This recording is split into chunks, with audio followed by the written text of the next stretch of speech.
నన్ను విమర్శించే కాపు నాయకులందరికీ కూడా నేను సమాధానం చెప్తాను. 12 సంవత్సరాల తర్వాత నా మౌనాన్ని వీడి చెప్తున్నా.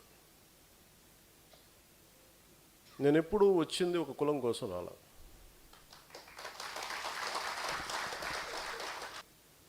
కానీ కూర్చోబెట్టి పదే పదే పదే మాట్లాడడానికి విసుగు వచ్చేసింది నాకు కూడా. ఇంకెంతకాలం మాట్లాడతారా మీరు? ఎంతకాలం మాట్లాడతారు ఒక్కొక్కళ్ళు? మీ గురించి చెట్టా విప్పనా? ఒక్కొక్కడి గురించి చెప్పాలా?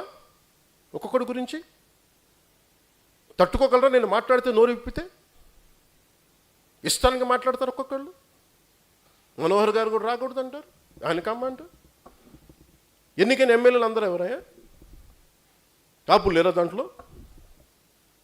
నా పక్కన లింగంనేని రమేష్ గారు ఉంటే ఆయన కమ్మంటారు. ఎక్కడో తెలంగాణను పెట్టుకున్న వ్యక్తిని చూసుకుని ఆయన కమ్మంటారు.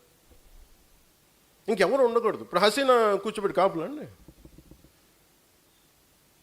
ఏం తెలియదు. Thank you.